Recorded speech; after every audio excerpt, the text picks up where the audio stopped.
सब लोग 365 days current affairs के अगले वीडियो में आप सभी का स्वागत है।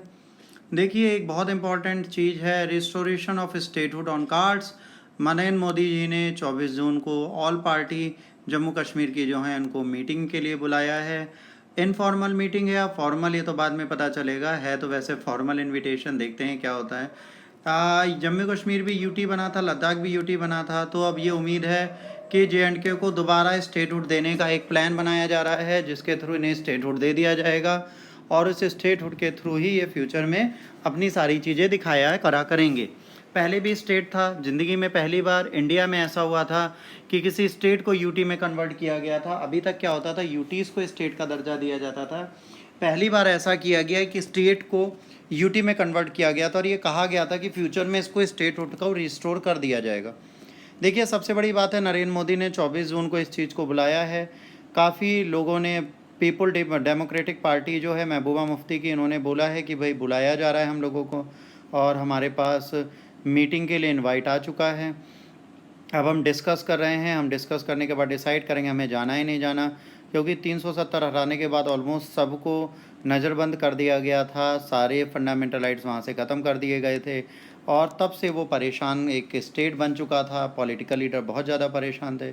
अब सेंटर कोशिश करेगा इनसे मिलकर रिस्टोरेशन ऑफ स्टेटहुड करने की बात कर रहा है।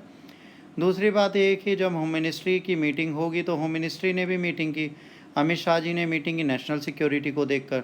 तो उन्होंने नेशनल सिक्योरिटी के अजीत डोभाल को बुलाया, जम्मू कश्मीर के लेफ्टिनेंट गवर्नर मनोज सिन्हा साहब बैठे, होम सेक्रेटरी अजय भलाल बैठे, IB chief Arvind Kumar, top officer of ministry of home affairs, IB, CRPF सब बैठे।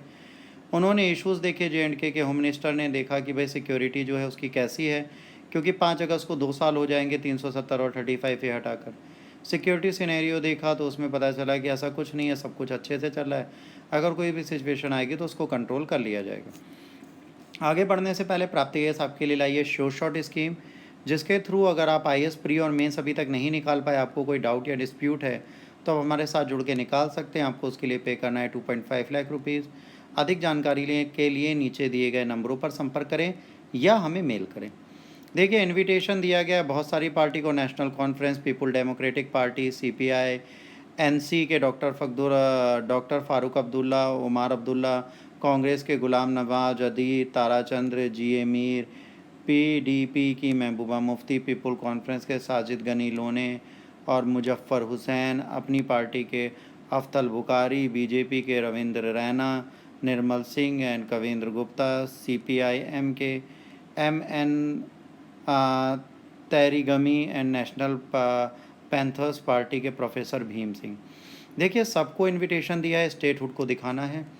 जब बेटा 370 हटाया गया था तो पूरी दुनिया में इसके खिलाफ रिवोल्ट हुआ, इसके खिलाफ विद्रोह किया गया। सब ने कहा जम्मू कश्मीर को फिर से उसी कंडीशन में ले आओ जिस कंडीशन में थी। बहुत सारे डिस्प्यूट, बहुत सारी लड़ाई, बहुत सारे प्रोटेस्ट पूरे वर्ल्ड में हुए, सब जम्मू कश्मीर के लिए लग गए। देश दुनिया बंटने लगी इस चीज़ को लेकर, पर इंडिया अपने लिए अडिग रहा। उसने कहा मेरा स्टेट मैटर है, मेरा स्टेट है, मैं इसे स्टेट रखूं या वहाँ से कुछ हटाऊं, आपको कोई मतलब नहीं। भाई 370 एक ऑटोनोमस स्टेटस देता था पूरे JNK को, इसको हटाना ज़रूरी था, इसको हटाया गया। जब JNK था तो स्पेशल स्टेटस देता था, असेंबली अपना खुद का कॉन्स्टिट्यूशन बनाती थी, इसके लॉज बिल्कुल अलग चलते थे, सिटीजनशिप तक के। ओनरशिप प्रॉपर्टी की इन्हीं के पास थी, जो फंडामेंटल राइट का एक वायलेशन था। इनका खुद का फंडामेंटल राइट था इस चीज़ का, इंडियन फंडामेंटल राइट कॉन्स्टिट्यूशन का, इसके अलग चलते थे ये लोग। सिटीजनशिप इनकी थी, तो यहाँ के सिटीजन्स को छोड़ के और कोई यहाँ प्रॉपर्टी नहीं खरीद सकते थे। सेंटर यहाँ पर कभी भी फाइनेंशियल इमरजेंसी 360 नहीं लगा सकता था। तो भाई कुछ तो इश्यूज़ थे। अब जाहिर सी बात है, एक तो 2 कंट्रीज़ के बफर स्टेट्स में, एक चाइना इधर है, इधर पाकिस्तान है, और JNK को इस तरह हम छोड़ नहीं सकते। ऑलरेडी अस्कई चीन और POK हमारे पास से जा चुका है, तो हमें इसे कंट्रोल भी करना था। तो जैसे BJP के मैनिफेस्टो में पहले से लिखा था 370 हटाएंगे, नरेंद्र मोदी बहुत दिनों से इसके लिए आंदोलन भी कर रहे थे। जब वो अपने राजनीतिक कार्यकाल को प्रारंभ कर रहे थे, तब से वर्षों के संघर्ष के बाद इसका समय आया। 27 जुलाई 2019 को सेंट्रल गवर्नमेंट ने ये 10,000 ट्रूप्स भेज दी पैरामिलिट्री JNK में। 1 अगस्त को एडिशनल 28,000 ट्रूप और भेजे गए। फ़ारूक अब्दुल्ला PM मोदी से मिले। 2 अगस्त को पाक के बने हुए माइंस मिली, अमरनाथ यात्रा को कैंसिल किया गया। इसके बाद 43 दिन लॉन्ग मिचेल यात्रा चलती थी, तो उस मछेल यात्रा को भी JNK के काठिया किश्तवाड़ डिस्ट्रिक्ट में सस्पेंड किया गया। फिर उमर अब्दुल्ला JNK के गवर्नर से मिले। इसके बाद फिर 6200 टूरिस्ट ट्रांसपोर्ट कर दिए गए वैली से बाहर। फिर defence spokesperson India army के उन्होंने army foiled attack by the Paks border action team BAT ने इन पर अटैक किया 31 जुलाई को। उसके बाद 4 अगस्त को पाक ने कहा कि अपनी बॉडीज़ वापस ले लीजिए। इरफान पठान और 100 other cricketers asked to leave JNK। इसके बाद जाहिर सी बात है उमर अब्दुल्ला फिर महबूबा मुफ्ती और साजिद लोने अंडर हाउस अरेस्ट हो गए। इंटरनेट और मोबाइल सर्विसेज सस्पेंड कर दी गई 4 अगस्त को। और 5 अगस्त को गवर्नमेंट ने प्लान किया, रीऑर्गेनाइज करा JNK को। आर्टिकल 370 हटा दिया, JNK को UT बना दिया विद लेगिस्लेचर और लद्दाख को UT विदाउट लेगिस्लेचर। तो देखिए लेगिस्लेचर है तो चुनाव तो होने ही हैं और हो सकता है UT रहे पर UT दिल्ली की तरह उसे बना दें। तो ये पॉसिबिलिटीज़ हैं, अभी देखते हैं क्या होगा। स्टेटहुड रिफल करते ही नहीं करते। न्यूज़ 18 की एक इमेज मेरे सामने है। 1951 में आप देखेंगे क्या हालत थी। अगर आप ऊपर JNK को देखेंगे तो पूरी तरह था। इसके बाद 2019 आते आते उसे 2 भागों में बांट दिया गया। ज़रूरी भी है, इससे छोटे छोटे राज्य हमारे देश में हैं तो इसको भी एक छोटा सा राज्य बनाना समझदारी है, कभी गलत नहीं माना जाता, तो ये ज़रूरी भी था। इसके बाद देखिए किसी भी कंट्री में एक स्टेट अपना ही फ्लैग चलाए तो वो गलत होता है। तो आज उस फ्लैग को हमने रिपल कर दिया, हटा दिया है। ये जो जम्मू कश्मीर का फ्लैग था इसको ख़त्म करके अब हर जगह ट्राई कलर चलेगा, बहुत अच्छी चीज़ है। 5 अगस्त 2019 को भारत का राजपत्र बना जिसमें कहा गया 370 और 35 से अब हटा दी गई, अब वो नहीं चलेगी। अब बात आती है इसको करने की आवश्यकता क्यों थी और आज भी हमें इसके ऊपर ध्यान क्यों देना चाहिए। देखिए लद्दाख रीजन में चाइना की हमेशा ख़राब नज़र रहती है। वो इसको पाम एंड फिंगर थ्योरी का एक पार्ट मानता है, तो इसको वो लिए बिना नहीं मानेगा। तो हमें ज़रूर ध्यान देना है कि हम JNK पे ज़्यादा अच्छा कंट्रोल रखें और लद्दाख रीजन पे तो स्टेटहुड देना ना देना वो तो नेशनल सिक्योरिटी पे डिपेंड करता है। वैसे अगर देखें पाकिस्तान भी हमेशा JNK का कार्ड खेलता है, फिर 370 हटने के बाद भी उसी का कार्ड खेल रहा है।